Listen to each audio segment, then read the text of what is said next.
This is a bioswale. This is connected to this lake, which is connected to this lake, to this lake, to this lake. So setting the basis of energy efficiency and focusing on the natural environment, the rest of the town was developed.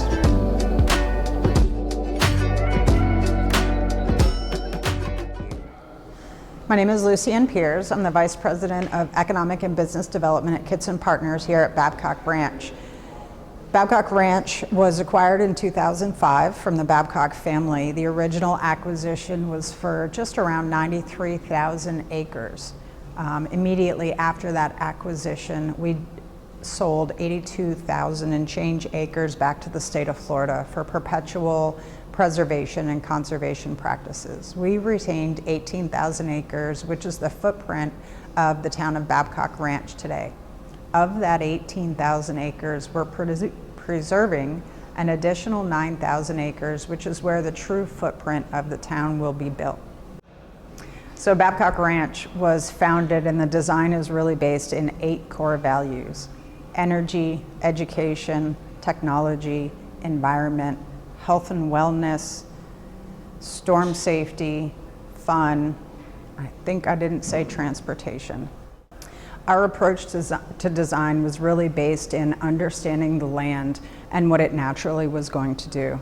So a lot of our design was based around the original natural features and where water wanted to go within Babcock Ranch. We used that as a basis and then built upon that the town. The majority of our residential neighborhoods and commercial offerings are constructed in areas that were already significantly impacted through ranching and mining operations. Those core values really drove the development of the solar array at Babcock Ranch. We partnered with Florida Power and Light.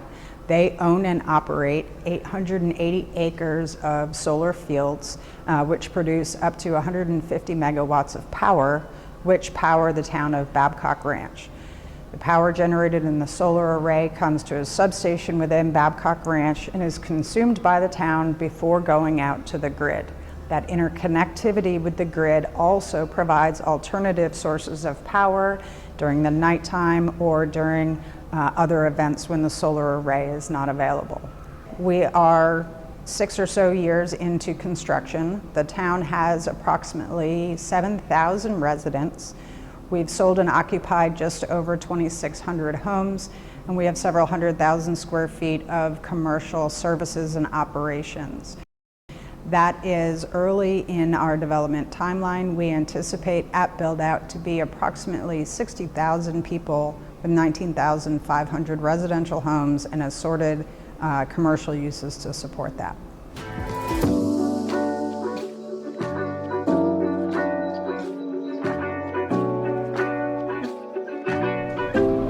So Babcock Ranch is the only platinum certified Florida Green Building Coalition land development in the state of Florida.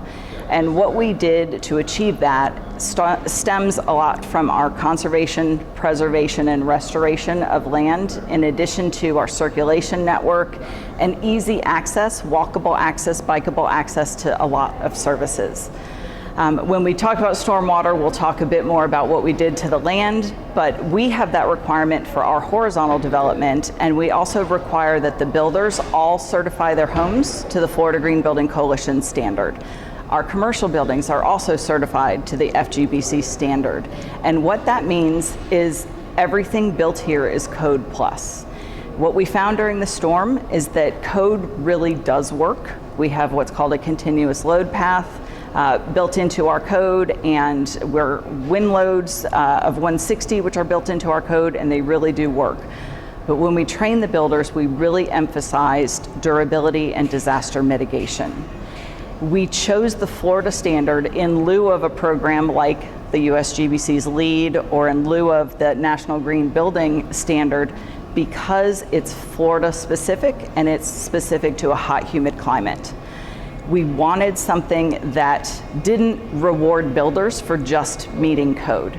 And so in order to be certified, they have to accumulate 100 points in 8 different categories that deal with resource efficiency, energy, water, health, wellness, selection of materials, and of course durability. So one of the things that we focus in on originally is always looking at resource efficiency. So how can we make our buildings and our homes more energy efficient, more water efficient, and more resource efficient? So we start by training the builders. We, Kitson and Partners, are the land developer, and then parcels are sold to builders. So we're educating those builders, one, in efficiency, but also two, in durability and disaster mitigation. So it's very key for us that we have strong and durable homes and buildings. When you start looking at how we have our energy set up, we are trying to make being sustainable and resilient easy. So every house here is certified. We have some builders that choose to go to a platinum level. When new builders come in, they kind of try and gather their intel about what their competition is doing, and we're starting to see this competition form between the builders as to who can have the most efficient house and who can have the most durable house. So it's very interesting to watch that we don't have to be pushing them, they're pushing themselves. In our garages, we have plugs for electric vehicles at 220, which means you can charge your vehicle overnight, versus a 110 plug that might take a very long time to charge your car. So it's convenient for people here to use alternative fuels such as electric vehicles. You'll see a lot of golf carts, so we have families that have been able to get rid of a 2-car or a second car and go down to a 1-car family. So we're looking at vehicle miles traveled and reducing that for greenhouse gas purposes, and we're looking at alternative fuels.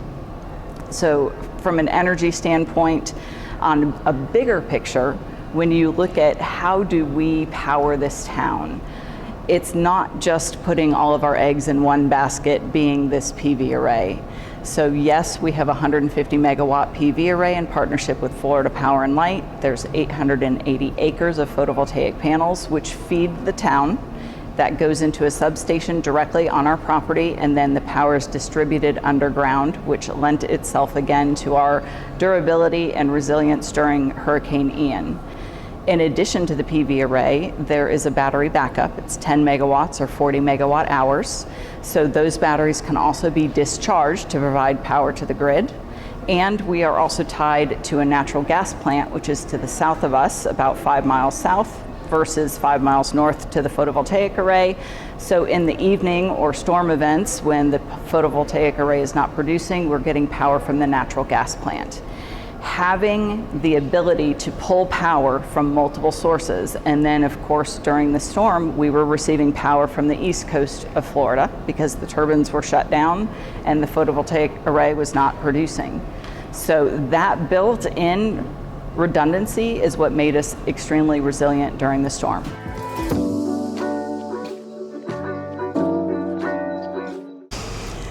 So when we're talking about resilience, we really need to focus in on our stormwater system. It's a very unique system, and there are quite a few things that come into play to make this system work.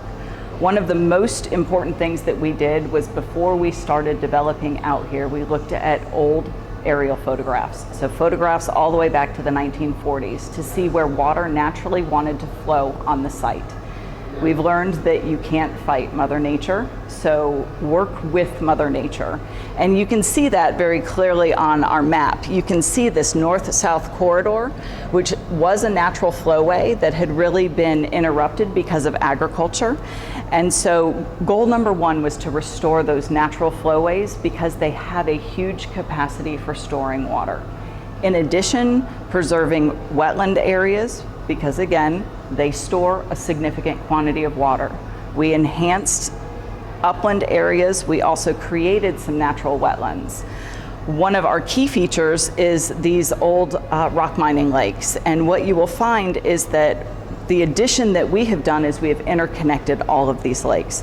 So every lake you find, even down to these small lakes, are connected to each other. This is a bioswale, this is connected to this lake, which is connected to this lake, to this lake, to this lake. And so the goal by having all of these interconnections is that the water can self-level. And if something happens to be blocked during a storm event, it's not going to stop the water from moving in different directions, so that we do not have a lake or a pond that overflows. In addition, you will find that we have bioswales, as I mentioned, and rain gardens. And those are natural features. They are designed to hold water and to remove total suspended solids, which improves water quality. And in addition to that, our finished floor elevation for all of our buildings and houses is close to 30 feet. And our crest of road is 2 feet below that, which means we have 2 feet of capacity in the roadways to protect our homes. And so if we were to get enough rain that these lakes were to overflow, the water would go in between the houses and it would intentionally flood the roads. And we know that's not optimal, but it's better to have a flooded road than a flooded house because that water will go down and will go down quickly. We ultimately had about 14 inches of additional capacity in the lakes during Hurricane Ian, so that really didn't become a concern, but we did let homeowners know in advance that if we had a major storm event, if water was an issue, that was what was going to happen, so that they weren't concerned if they did see water flowing in between their houses or water flooding the roads. So as I mentioned during the storm, Babcock Ranch never lost power, we never lost internet, and we never lost our use of water.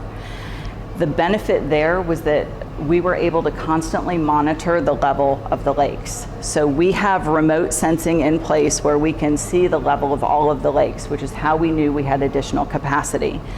In addition, we have a pump in place right now that can move water back and forth between the lakes and or pump down a lake into a wetland in advance of a storm. When we debriefed after the storm, we were challenged by Sid Kitson to figure out what was next. What if we had more rain? What if the winds were stronger?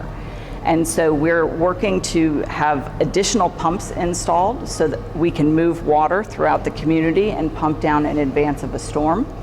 We're also looking at more durability features in our buildings, looking at the Insurance Institute fortified standards to see if we can again raise the bar for the product that we're providing here.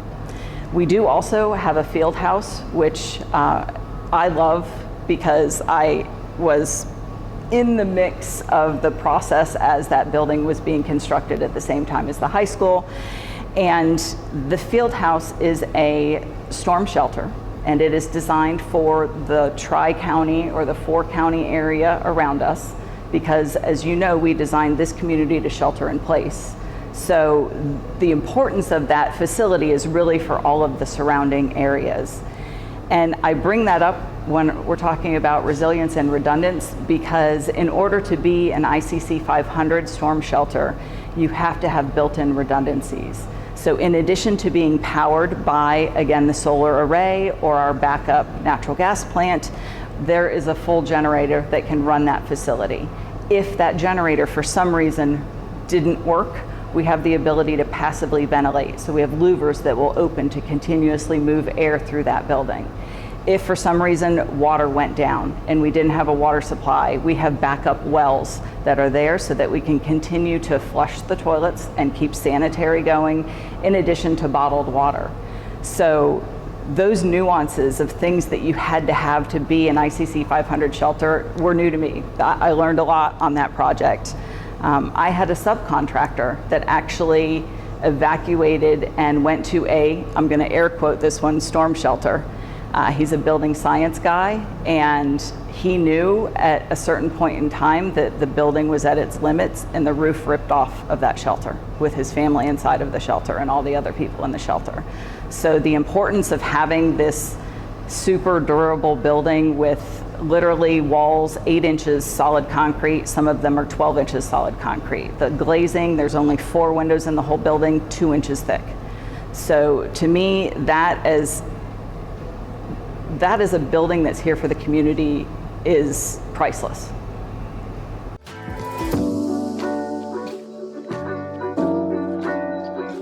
So when I mention things that we do here, one example of a lesson learned was during Hurricane Irma, which was before anyone was living out here, Babcock Ranch did lose power. And we realized with Florida Power and Light that how the power was coming from the photovoltaic array just wasn't going to work. It was going from the array to the grid and then feeding Babcock Ranch.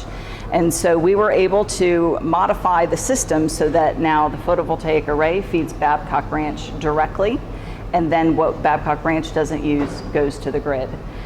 That power goes into a substation on site, and one of the things we discussed and spoke about in the debriefing after the storm was the fact that if lightning had hit that substation, we would have lost power. And so how do we prepare ourselves and build in that redundancy that we need? We're working with Florida Power and Light to add a second substation so that if one is hit by lightning, we can reroute power and the town will not lose power. That's just one example of what we call our living laboratory. We like to try things and we're okay if we fail. So we have, for example, our waste management truck runs on compressed natural gas. So it's a CNG truck, it says so right on the side, and I'm the nerd that's out there taking pictures of it. We have our electric vehicle infrastructure. And so you see that we have charging stations throughout the community. The houses have 220 in them, so people can charge. We actually have a significantly higher percentage of people with electric vehicles and golf carts than you would see as a traditional average across the state. We have tried or looking at drone technologies. We're looking at things that have to do with wellness and trying to see how rotating doctors work. So it's not just physical structures or land development, it's also dealing with kind of that wellness component and how we can create this multi-generational town where people can walk, they can bike, they can use a golf cart, there are trails. So multimodal transportation is something that we're definitely looking into.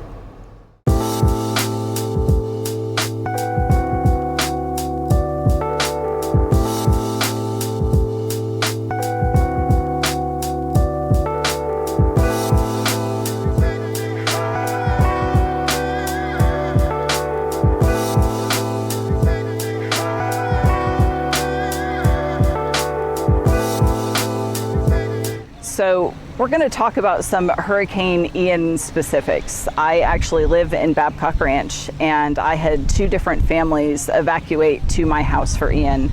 The day before, we were not in the cone. The cone was up in the Tampa area, and then we woke up the next morning and all of a sudden we were in the cone. So I can say I spent that morning putting up hurricane shutters at my house. So here, from a durability standpoint, some people have impact glazing, some people have hurricane shutters, and you really saw neighbors all come together and help each other get shutters up as quickly as possible. During the heat of the storm, my sliding glass doors started bowing in and out so much that they were tapping the back of the furniture, and it started to make a lot of the adults uneasy. So again, I'm looking at my construction drawings and I'm saying, okay, we're built to 160, our trusses are built to 170, so the house has been designed for this. It's okay, and trying to reassure people in my house. The strange thing, I would say, the next morning when the storm was gone, the damage that you saw here was mostly trees down. And that being said, there's not a tree here that is newly planted that has been in the ground for more than 5 years.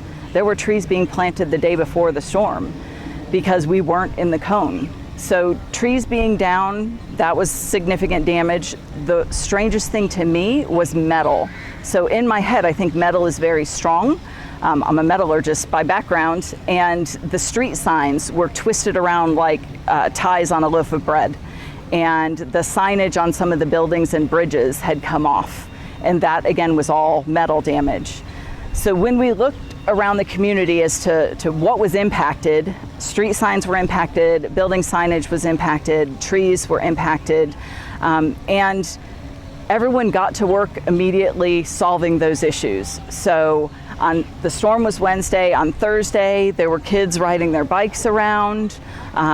People were standing up trees. We had crews back in here. By the end of the weekend, all of the trees pretty much were back up. And that Friday night, we had Food Truck Friday.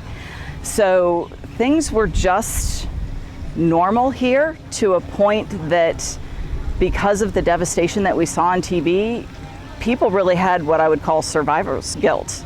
But it allowed this community to really come into action and do what they could for the people who were suffering from the storm. So personally, I had a friend from St. Johns County who was a police officer, a sheriff that was deployed down here for the storm. He called me one day and he said, I have 22 sheriffs that need their laundry done. Where can I go? Can you help me? And I said, oh, there was one of those Tide vehicles around. And then I said, you know what, give me 30 minutes. And I posted on Facebook, in the community Facebook page, I said, I have 22 sheriffs that need laundry done. Can anyone help me? And within 35 minutes, I had 50 responses of people willing to take laundry and do it at their houses for the sheriffs. We were collecting anything, whether it was food or clothing, at the field house. We also had people that were preparing meals, that were bringing the meals out to the workers in the community. We had, the school was coordinating internally to go out to teachers' homes and to, again, rip off wet drywall, get rid of wet couches. There was a lot of damage and flooding to a lot of our staff and faculty. So we just coordinated those efforts to get out into the community and help rebuild.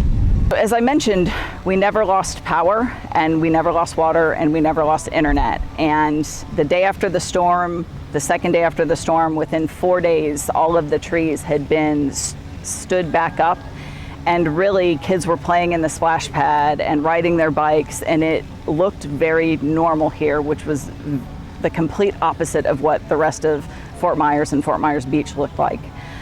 They deployed a FEMA team to come investigate, and what we heard was the FEMA team went back and reported to their supervisor that the storm had missed us.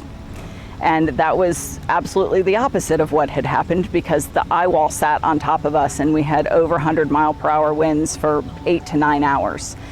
And so the supervisor didn't believe the GO team and decided to come out herself and interview people out here, and then was told the actual story by Sid Kitson, who also lives here and was in his house, sheltering in place when he wasn't driving around in the storm like a crazy man. And then myself, who lived here and made it through the storm as well. So we're now working with FEMA and NOAA, looking at what did we do right, how can we reproduce this? And Sid Kitson has said all along, whether it's something to do with sustainability or resilience, please copy us. Absolutely copy what we're doing. We want more communities to be like this. It allowed us to be able to get out into the neighborhoods and help everyone else recover. With respect to generators, so because we have multiple types of fuel, we have natural gas, we have electric coming from the photovoltaic array. Obviously, we have some vehicles that are compressed natural gas. If you opt or want a generator, there are people out here that have natural gas generators. We have a diesel generator at the field house. Traditional gas generators, we know a bunch of people bought them in advance of the storm. And one of the things we were able to do as a community was donate those generators to the people who didn't have power, because we never lost power.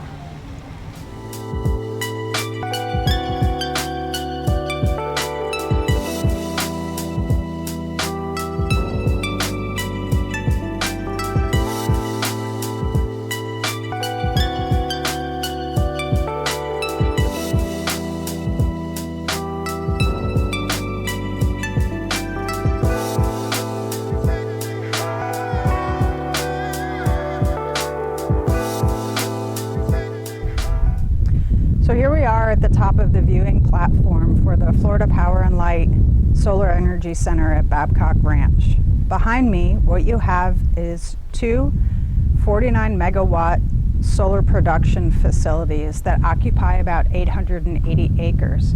To give you some scale and scope of what that level of production looks like physically, you can see the solar panels here, and oftentimes we have questions of what is that lake in the background. That is actually additional solar panels, and they continue around all the way to the right.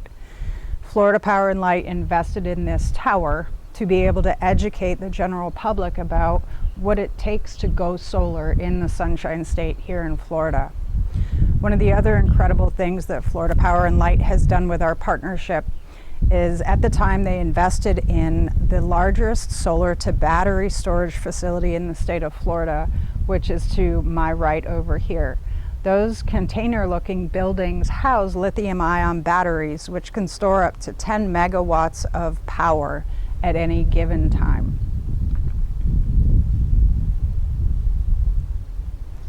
One of the other unique things that Florida Power and Light is doing is to increase the customer's access to knowledge about solar energy and its production. They're building a solar education center here right at the base of the tower to provide interactive educational opportunities to learn more about solar power, its production, its transmission in the state of Florida. One thing that we're very, very proud of our partners at FPL is the performance of this solar energy center. What may not be obvious to many people is that this has experienced a direct hit from 2 Category 4 hurricanes in the last 5 years. So the eye of Hurricane Irma, which impacted a significant amount of the state of Florida, passed directly over this solar field that you see here today. And other than a handful of cracked panels, we did not have any disruption or any damage in the solar field. Fast forward to Hurricane Ian in 2022. Again, a direct hit by that storm, a very unique storm where the eye wall sat on Babcock Ranch for over 8 hours, so 100+ mile per hour sustained winds. And again, the Solar Energy Center performed incredibly well. We had maybe a dozen cracked panels, but there was no massive devastation. And again, that was also critical in helping to create the situation where there was no disruption of power to the residents in Babcock Ranch. Prior to construction of Babcock Ranch and really of this scale of solar facility, there were a lot of unknowns in the general community. You know, what are the impacts of solar panels going to be on a community, on natural habitats, on ecology and wildlife? And we're really happy to report that virtually every listed species in the state of Florida can be found at Babcock Ranch in some of these natural environments, including within the Solar Energy Center here. We do not have a heat island effect from the solar panels. The manufacturers have done an incredible job with their technology to conquer those issues. We don't have reflectivity issues. And honestly, on most days, you can see a pretty healthy wildlife activity out here. So one of the beautiful things is that we're now using renewable resources to produce power while not impacting the natural environments of the creatures that live here.